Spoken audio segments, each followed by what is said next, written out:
pessoal, tudo bem? Vamos então a mais uma aula de direito tributário e hoje eu quero trazer para vocês a aplicação da legislação tributária, trazer então o artigo 105 e 106 do CTN, tá? Bom, gente, a aplicação, a gente sabe que a regra é a irretroatividade, então apenas, a lei gera efeitos futuros, é para os futuro, para fatos geradores ocorridos a partir da vigência da lei, né? Então a regra é irretroatividade. O artigo 105 diz assim: a legislação tributária aplica-se imediatamente aos fatos geradores futuros e aos pendentes, assim entendidos aqueles cuja ocorrência tenha tido início, mas não esteja completa nos termos do artigo 116. No artigo 106, diz assim, só falando um pouquinho, né? Bom, tem início, mas ainda não ficou completa, né? Então, a ocorrência, algum fato gerador que já tenha iniciado, mas ainda não tenha sido enviado lá, né, o termo de notificação para o contribuinte. Então, isso aí que se enquadra dentro dessa questão da ocorrência tenha tido início, mas não esteja completa, tá? Nos termos do artigo 116.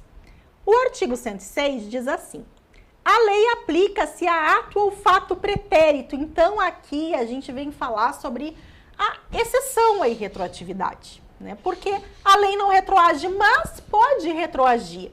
Quando? Inciso 1. Em qualquer caso, quando seja expressamente interpretativa, excluída a aplicação de penalidade à infração dos dispositivos interpretados. Então, quando vem uma lei para explicar outra lei, tá? Então, vamos dizer que o Congresso veio edita uma lei dizendo, né, quando o auditor verificar que a escrita fiscal do contribuinte é imprestável, vai arbitrar aí o lucro. Mas o que seria uma escrita fiscal imprestável? Vem uma lei posterior que explica, né, este conceito, então fala sobre uma escrita fiscal imprestável. Então, essa lei posterior, como ela está explicando um conceito, ela está explicando, isso é uma lei interpretativa, uma lei que explica, tá? Alguma lei anterior. Aí vai se aplicar a um fato passado, tá? É isso que quer dizer ali o inciso 1. O inciso 2. Tratando-se de ato não definitivamente julgado. A. Quando a lei deixe de defini-lo como infração. B. Quando deixe de tratá-lo como contrário a qualquer exigência de ação ou omissão, desde que não tenha sido fraudulento e não tenha implicado em falta de pagamento de tributo. E C. Quando lhe comine penalidade menos severa que a prevista na lei vigente ao tempo da sua prática. O que é tratando-se de ato não definitivamente julgado? Quando houve o que, então? Uma impugnação por parte do sujeito passivo, né? O sujeito passivo recebeu aí uma notificação, um auto de lançamento, um auto de infração e ele impugnou. Ou seja, ele não foi ainda julgado, ainda está para ser julgado. O que acontece? Se no meio desse julgamento, enquanto se está aguardando o julgamento, não foi definitivamente julgado, vem uma lei que diga que isso não é mais uma infração. Aí, então, vai se poder utilizar para esse caso, né, pretérito, então, ocorrido antes da vigência da lei. Né? Então, é para ser favorável aí ao sujeito passivo, ao contribuinte, essa é a ideia, tá?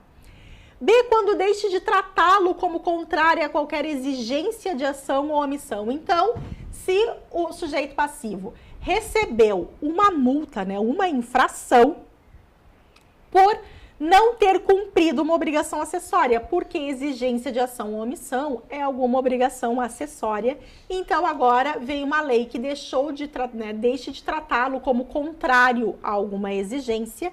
Tem ali a ressalva, desde que não tenha sido fraudulento, não tenha implicado em falta de pagamento de tributo. Então, também nesses casos, se a infração e se a multa foi aplicada em razão dessa omissão aí ou ação aí do contribuinte e a nova lei deixe de tratá-lo como uma infração, vai ser aplicada, e C, quando lhe comine penalidade menos severa que é prevista na lei vigente ao tempo da sua prática.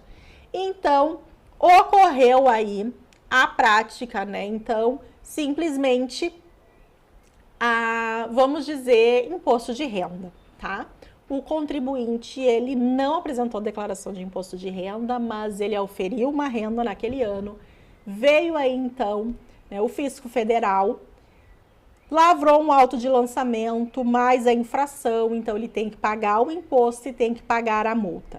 O que acontece? O contribuinte, né, o sujeito passivo, ele apresentou uma impugnação que não foi julgada ainda, e nesse meio tempo vieram duas leis, tá?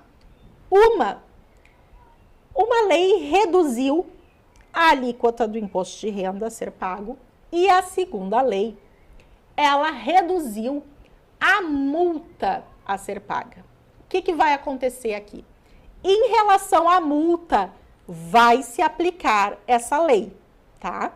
Em relação à alíquota do imposto, não vai, porque a regra é: a alíquota aplicável é a da época do fato gerador. Essa regra aqui, gente, presta atenção, do inciso 2º, a linha C, ela é referente apenas à multa, infrações, tá certo? Então, na verdade, o inciso 2 todo, ele fala sobre infrações, e essa questão de redução do valor da multa é aplicável apenas para a multa. Se também tem impugnação aí que não foi julgada em relação ao tributo, ao valor da tributo, esse aí não vai ter nenhuma repercussão. Entenderam? Se ficou alguma dúvida, pode me chamar aí, pode deixar nos comentários se gostou do vídeo também, deixa um like, certo? Até a próxima!